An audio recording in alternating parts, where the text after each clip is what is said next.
Chapter 1370, Decisive. The Evernight goddess's dream projection replied with a smile, "If it's just to nurture a lord of the mysteries, I should be betting on Ammon. At the very least, the chances of him succeeding is much higher than yours."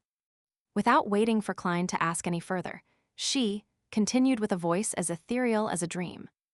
"The era that was buried in the past is a memory shared between us, and also the critical period in which our humanity was born, sprouted, and nourished. Even if I've had a long life, it still remains my fondest of memories. You have its imprint in you, so I'm more willing to help you. The love for the house extends even to the crows perching on its roof." Klein made a conclusion in the form of an idiom. At that moment, he recalled the words Emperor Roselle had written in his diary. Home. In his wistful silence, the dream projection of the Evernight goddess switched to saying, "When you're ready, you can go to the main peak of the Hornisus mountain range anytime. Of course, it's your freedom to choose. No one will force you, and no one can force you either. You can choose to stop at a certain stage and not become a great old one, nor allow the Lord of the Mysteries to awaken in your body.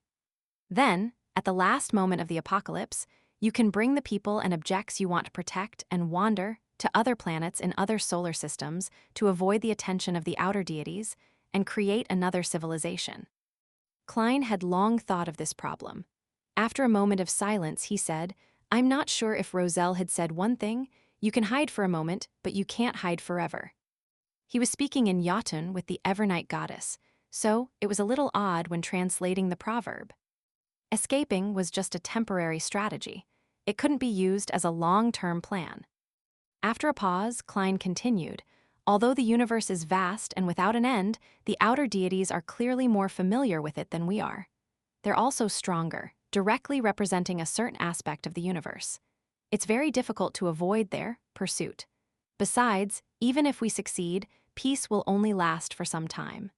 The recreated civilization will be destroyed in less than 1,000 years. When that happens, we won't even have the chance to become great old ones, never capable of any form of self-redemption.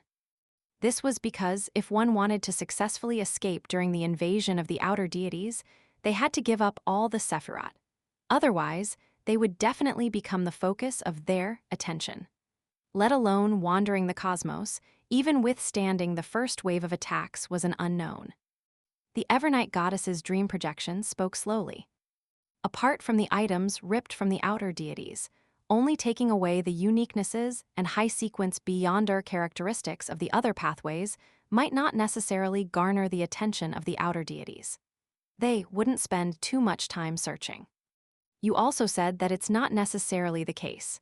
The outer deities should still have a certain desire for the uniqueness and high-sequence beyonder characteristics of similar pathways. This can help them approach the level of a pillar," Klein replied calmly. "We can't place our hopes on their feelings. They aren't benevolent." The Evernight goddess's dream projection nodded and said, "In this aspect, you're more aware than Roselle. Of course, it's because he had learned of the great old ones and the outer deities a little too late." She continued, "You have another choice. Use Palez's method to personally lower your level and let Ammon steal Sephra Castle. This way, you can live well as a Sequence 1 angel. You don't have to constantly worry that the Lord of the Mysteries will awaken in you. It won't be that exhausting." In the Church of Evernight's Bible, there was the division of angels and archangels. Klein had always guessed that the latter referred to Sequence 1, and today he had finally obtained confirmation. Of course, this was only the standard of one church, not necessarily the rest.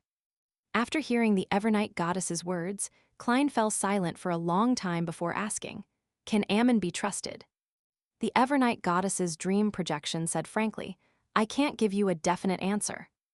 Klein asked again, "If the Lord of the Mysteries awakens in Ammon's body, will he take back all the high-sequence beyonder characteristics of the seer, marauder, and apprentice pathways?" "I don't know," the Evernight goddess's dream projection replied in the same tone. Klein fell silent again. After a while he said, "Personally, I don't wish to become a great old one, but I can't let down and betray those existences who have placed their bets on me. They have more or less helped me. Once Ammon becomes the Lord of the Mysteries, He will definitely help the ancient sun god retrieve the uniqueness and sequence one beyonder characteristic from the Lord of Storms and the god of knowledge and wisdom, causing their deaths. Besides, Ammon is a reckless god. The Evernight goddess's dream projection nodded slightly and said, "Your humanity has been maintained well." After making up his mind, Klein freed himself from his low spirit state. He smiled and said, "If I hadn't maintained my humanity and allowed the godhood to gain an advantage, I would have also made a similar choice. That's because a godhood's instinct is convergence upon oneself." The Evernight goddess's dream projection gently chuckled. "Make your preparations. Meet Antigonus as soon as possible." Klein nodded and suddenly recalled something. He hurriedly asked, "Has Ammon already used Mr. Door's ritual to accommodate the uniqueness of the apprentice pathway?" The Evernight goddess's dream projection slowly replied, "If it were another existence, then definitely not. But if it's Ammon, there's a 50% chance. He likes to take risks and seek thrills." Klein didn't say another word as he watched the Evernight goddess's projection vanish before him as the dream gently collapsed. The altar that he had yet to clear occupied his vision again. To him, heading to the main peak of the Hornisus mountain range to face the Antigonus family's ancestor didn't require much preparation from him. He would mainly rely on Sephra Castle to produce an avatar to steal the attendant of mysteries beyonder characteristic, the one from Zeratul, that he hadn't digested yet, allowing his main body to be in a unique state that could accommodate the uniqueness. As his mental state stabilized, even without Zeratul's remnant mental imprint, Klein could still rely on his humanity, consciousness, and anchors to barely suppress the partial consciousness of the celestial worthy. However, before that, Klein's spiritual intuition told him that he needed to do something. After looking around, he tidied up the altar and dragged Dwayne Dance out of the fog of history. Sitting at the table, Klein spread out a piece of paper and wrote a letter to Mr. Azik. As it hadn't been a while since he wrote the previous letter, there wasn't much content. He only mentioned the river of eternal darkness that was situated underground in Calderon City, as well as the death imprints on both banks of the distributary. He emphasized the numerous Azik eggers he had seen and his guesses. After folding the letter, Klein took out Azik's copper whistle and blew at it. The skeleton messenger appeared at the size of a normal human. It knelt down on one knee and opened its palm. After Klein handed the letter to it, he took out a gold coin from Sephra Castle. "This is to thank you for all the work you've done. If you can't accept it, hand it to your master and let him decide." This gold coin was one of the transformed gold coins that had been tainted by the aura of Sephra Castle. He had already used one of them to pay Miss Messenger's fee, and he had lost one to Merrick when they played cards. The skeleton messenger was stunned for nearly 5 seconds, but he didn't dare disobey Klein's words. He clasped the letter and the gold coin with his bony fingers. It disintegrated and fell to the ground like a waterfall before drilling into the ground. Following that, Klein took out another gold coin and placed it in his pocket. At the same time, he made the Worms of Spirit on duty in Sephra Castle to take a look at a certain crimson star. East Balam, in a cathedral belonging to the Evernight goddess. As the first batch of demigods participating in the besieging of the Rose School of Thought, Leonard Mitchell had already used a sealed artifact to reach the southern continent. However, he had no progress for the time being. This was because the Rose School of Thought demigods seemed to sense the danger in the air as they simultaneously hid themselves. This made Leonard have no choice but to wait patiently, ready to answer the call of any dispatches. While he had nothing to do, he wore his red glove and entered the cathedral's prayer hall. He did his daily prayer in a rather devout manner. In the dark and serene environment, he seemed to fall asleep. After an unknown period of time, Leonard opened his eyes and stood up. He walked down the aisle towards the door. At that moment, he saw a familiar figure. It was Klein Moretti, wearing a top hat and formal suit with black hair and brown eyes. Leonard's pupils dilated as his brows pricked up. Klein, who was also praying, lowered his hands and stood up. He walked past him and slowly approached the altar. During this process, neither of them spoke, as if the other party was just a stranger.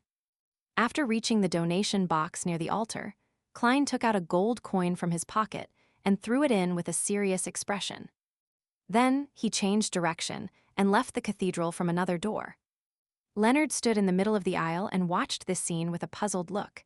He frowned slightly. At this moment in his mind, Pallas Zorost's slightly aged voice echoed. Find a chance to get that gold coin. Backland in a particular house. Will Auceptin held a silver spoon and focused on digging at the pale green ice cream in front of him. Suddenly, he extended his left hand to block the side of the food. On the chair beside him, Dwayne Dance's figure instantly appeared. I seem to have missed your birthday twice, Klein said with a smile. This is a belated present. As he spoke, he took out a gold coin and pushed it to Will Auceptin. This is a lucky gold coin for you. Will was stunned for 2 seconds before muttering, the gift celebrating my birth was a lucky amulet. For a birthday gift, it's a lucky gold coin. You really don't have any creativity. As he spoke, he reached out his chubby hand and quickly took the gold coin. Klein smiled, stood up and vanished.